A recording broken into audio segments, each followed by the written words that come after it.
My name is Caroline Murphy and I'm a finance operations assistant. I always think with COVID, with ITVET, is I felt that we were doing something really important, but like everybody needed to work from home. So ITVET as a company had to make sure everybody was set up correctly. If we all see something we're not happy with, if we get an invoice we're not happy with, of course you're going to query it. I can see how much ITVET has progressed in all that time. And I'm very proud because I know it's through sheer hard work and determination. From the very beginning is the customer comes first. Hi, my name's Daryl. I'm the CEO here at ITVET. Today I'm going to be talking to Caroline about her life and her journey at ITVET.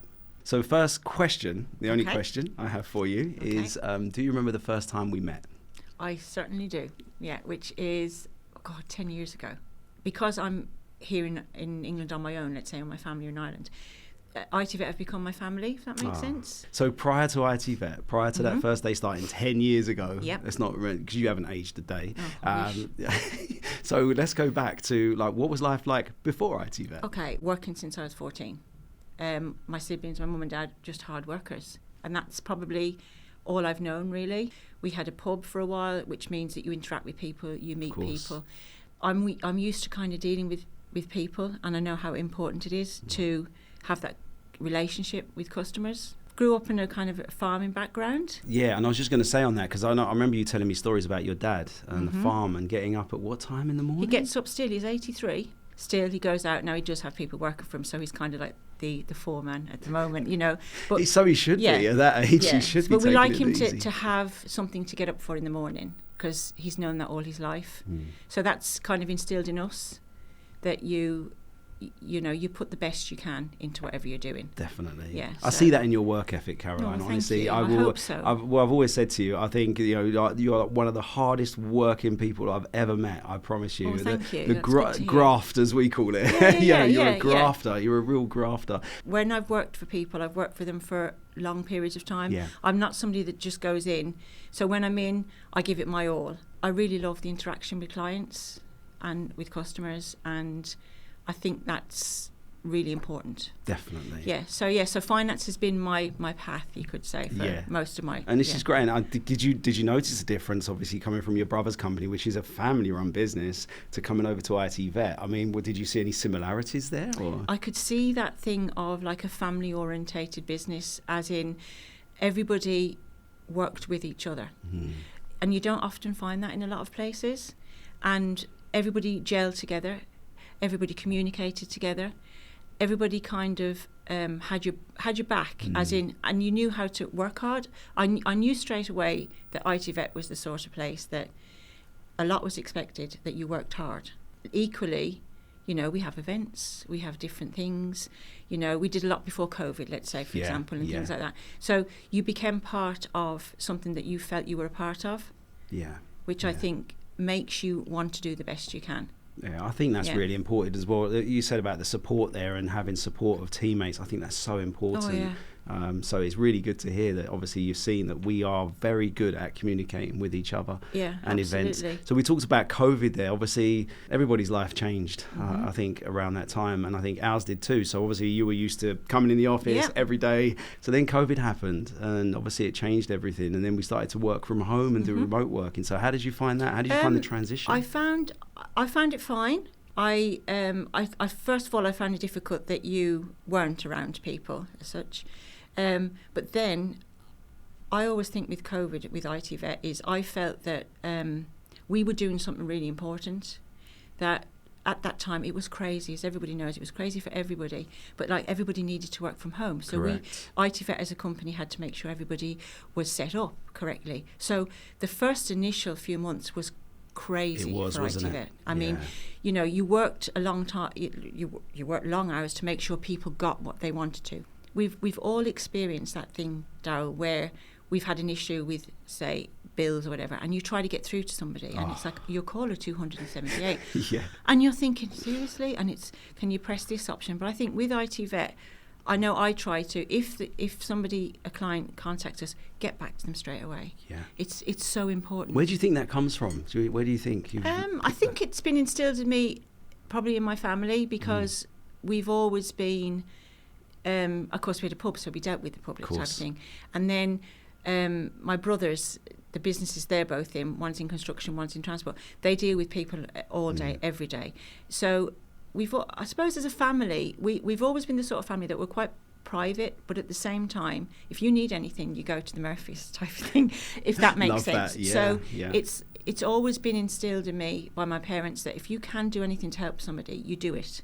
But, I will say, we do everything and try our best to sort of get you guys, in front of those customers as much as possible. And, there's a direct number. They can call you, they can speak to you, and they do. I mean, I've seen so many requests come through. I've seen so many feedbacks come through for you where people are, saying, oh, yeah, we want to speak to Caroline, or Caroline done this, she was amazing with that. And I think that's quite rare in itself. I think they're like gold dust, those sort of feedbacks you get from customers. But it's just recognition, I think, and it just goes to show how much you do care. And you care about customers, when chasing. Because I said it's not an easy thing, is it, doing credit control? No, but, I think every department plays their role in everything we do with our clients.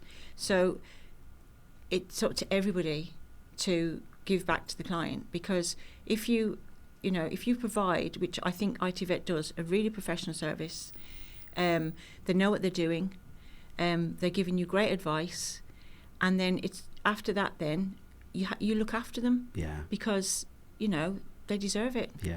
They're all so nice to deal with. And you don't normally see that in, again, other companies. Some they'll be, especially when they speak to the finance team as well, usually that's quite a sensitive subject, isn't it? Sometimes if they've got a query, or sometimes they're not happy about something, that you can sense a little bit of, understandably, it's like us all. If we all see something we're not happy with, if we get an invoice we're not happy with, of course you're going to query it. But once you explain, or once you go through it, and once you say to them, that's absolutely no problem, we'll deal with it. It's not a problem. We'll look after it for you. Whatever your query is, we'll deal with it. And I think giving them that reassurance. We have such lovely people in ITVET. I mean, genuinely, we do. And we've had lovely people in ITVET, and you build up friendships with them. But I can see how much ITVET has progressed in all that time. And I'm very proud because I know it's through sheer hard work and determination.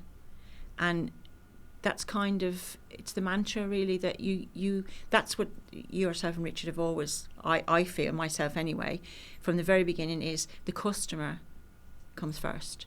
With finance, and I always say, which is lovely, is we get to deal with all the different departments. Yes. Which is so nice, because we're not just dealing with, let's say, one department all the time. We deal with everybody. So I enjoy that. I enjoy... like I always say, please ring me. Please just message or ring me and just say, have you got absolutely, I've got 5 minutes. Of course I've got 5 minutes, because it's important. Because I always say to people, I have no idea what you do. Exactly. So therefore, I'm happy for me to help you if I can, but I'll be calling you if I right. Need something. The give and take, of course. Yeah, absolutely. And I think that as well, what I've found as well when teammates have joined, they've come with the sort of understanding of how things used to work at their previous employer. So, for example, they may use email. They may send an email to the finance department and wait 5 days for a reply. Whereas, that's probably alien to them, where they're saying, oh, Caroline just said I could just give her a call. And it's like, you can. That's how open we are with just give them a call. If you've got a problem you need help with, give her a call. Absolutely, because I know this, as I say, my grandmother said many, many years ago, and I think it rings so true, is my grandmother's a teacher in a small little Irish school in the west of Ireland, and she was such a lovely lady, and she used to always say to us as children, no question is a stupid question. And I always say that to people. They say, oh God, this is maybe... It's not, because if you don't understand it, it's not a stupid question. That's right. And I equally have questions for you, which I might find, oh my God, do they think, because I'm not tech savvy, let's be honest, I'm in, finance, whatever. So I always say, please ask the question. Correct. Because if you don't ask the question, you don't find the answer. Absolutely. Especially not being technical. You say absolutely. You get these requests come up and you're like, what's that? So you have to speak to someone and ask them. And I agree, no question is a stupid question. Because sometimes a client will, because we seem to be bringing on so many more new products all the time. We're expanding in everywhere we can to make things better for the client. And that's all we want to do, really. Correct. Is we want to make your life easier, and I see, they ring up and say, oh, I'm not too sure what this is. And I'm going, I'll tell you what, just let me raise a ticket or let me make a call to somebody. Yeah. I'll find out what it is. Like every day is a school day. Seriously. Yeah. It is. Yeah. Every day is a school day. You're always learning something new. Yeah. Because we have that broad thing, you know, array of services that we provide, which is great. Yeah, and I think that thing, we love that acronym of OJT, you know, a bit of on-the-job training. Like you said, if you've got a problem, you're not sure what it is, you can't find a documentation for it, you just give someone a call and ask them. Yeah. So, no, it's really cool. But listen, I think that is really lovely. Thank you so much, Caroline, for having a chat with me today. It's been really, really good. I know we could probably sit here and chat about it forever, but we are limited with time, and these guys are going to probably tell us to cut it off in a second. Thank you. Thank you for the chat. It's been lovely. No problem at all. Thank you. Appreciate it. Thanks, Caroline. Thank you.